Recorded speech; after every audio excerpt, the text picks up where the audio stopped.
Thanks, Secretary General. Jens, great remarks. I couldn't do better, but I'm going to try.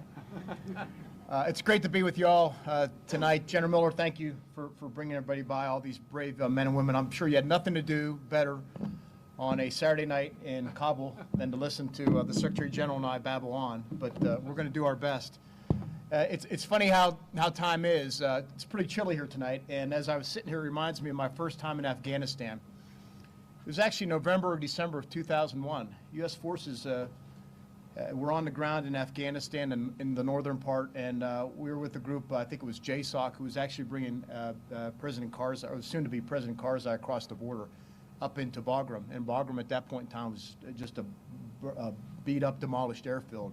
And somehow we found a bunker to meet with them, and I was with the congressional delegation. We spent a lot of time with them. So it's interesting how, and I've been back to Afghanistan many times since there, on and off. It's interesting to see how far we've come, and today could be a very historic moment. So I want to thank you all for what you've done from the bottom of my heart as a former soldier myself. I know the sacrifices you've all made. I know the sacrifices your families have made. So thank you for what you do. It's great to be here in Kabul again with the troops of the Resolute Support Coalition. As I said, I want to start by thanking you all for your service. We have over 25 nations represented here, all working towards the one common objective, and you all know what that is, to ensure Afghanistan never again becomes a safe haven from which terrorists can attack our countries. Secretary General said that very well. Since the terrorist attacks of 9/11, we have fought alongside each other and our Afghan partners to achieve this goal. And you've been successful, very successful. Many of you served multiple tours here, missing out on birthdays and anniversaries and funerals and all kinds of other important life events. Your families have sacrificed much as well, doing their best to maintain a sense of normalcy while you have been away serving your country. And some of you standing here today may not have been even born when this war first began. Is there anybody that was born here after 9/11? I know they're out there in the ranks. Throughout the course of the past 19 years, almost 800,000 U.S. troops have served in Afghanistan. Over 20,000 of our veterans have been wounded here in combat and will forever bear the scars of this conflict. And nearly 2,000 brave Americans made the ultimate sacrifice on Afghan soil by laying down their lives in the defense of freedom. Across the coalition, other nations have sacrificed their own blood and treasure to help bring peace to a country that has been at war for far, far too long. Together, our military coalition has worked tirelessly to support the Afghan security forces.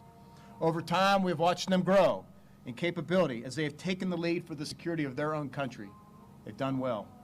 And today, they are an effective force on the battlefield thanks to the efforts of this coalition. But despite this progress, achieving our objectives in Afghanistan will not come from military force alone. You all know that.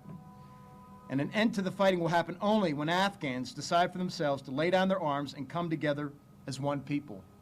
We're at that moment. That is why the best path forward for the future of this country is through a political settlement. An agreement that respects the integrity of the Afghan people and preserves the accomplishments that we and our Afghan partners have fought so hard to achieve. Today, Afghanistan took a great step forward along that path. Just a couple hours ago in Doha, Qatar, as many of you know, the United States signed an agreement with the Taliban that sets the conditions for a political settlement to end this war. And earlier today, President Ghani and I made a joint declaration alongside the Secretary General and General Miller of our commitment to carry out that agreement, which begins with an intra-Afghan dialogue between the Taliban and the Afghan government. These events mark an historic opportunity for Afghanistan to pursue a future of peace. But despite today's significance, we still have a long way to go, and that's what I want to speak to you about. All of our decisions moving forward are conditions-based, and require the Taliban to maintain the ongoing reduction in violence. If the Taliban fail to uphold their commitments, they will forfeit their chance to engage in negotiations with the Afghan government and will not have a say in the future of this country. However, should the Taliban abide by the agreement, the United States will begin a deliberate phase with redeployment of troops, initially reducing our force down to 8,600. As we do this, we will work closely with our allies and partners to reduce their forces as well in a proportional manner. Just as we entered this fight together, we will draw down together, and we will eventually leave together. That is our goal. Fully reducing our presence in Afghanistan down to zero, our ultimate objective, will take many months, many months. Even as we draw down our forces, our train, advise, and assist mission will continue, and we will not hesitate. We will not hesitate to strike terrorist threats throughout the country as they emerge. Central to our agreement with the Taliban are measures to prevent the use of Afghan soil by terrorist groups or other individuals who seek to harm the United States or our allies. Should that ever become compromised, we will take all necessary measures to protect our homelands and our people. Those of you standing here today must recognize that your mission is far from over. In fact, you all face a very significant challenge as we look to transition even more responsibility to our Afghan partners. Afghanistan is still a very dangerous place with multiple terrorist groups who would like nothing more than to spoil the ongoing efforts toward peace. Your number one priority remains the protection of our people, and you must not let your guard down. Stay vigilant.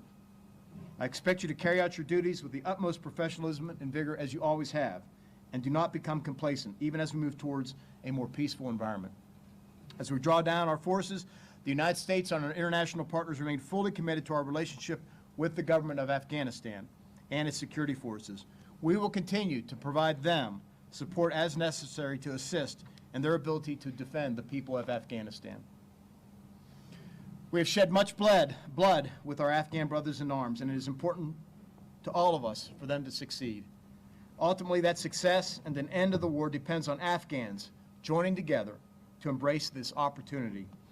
This is the best chance Afghanistan has had in 19 years to achieve peace. The sacrifices of all those who have come before you have brought us to where we are today. And the brave work of this military coalition has set the conditions for this process to succeed. The road ahead will not be an easy one. We've all said that, but no one is better prepared than all of you to lead us through this transition. The American people and the President of the United States are proud of all that you've accomplished and thankful for your continued service. I'm honored to be here with you today as we look forward to the coming weeks and months with optimism. May all of you stay safe, remain vigilant, and continue to serve with honor. God bless you all. Thank you very much for what you do. Take care.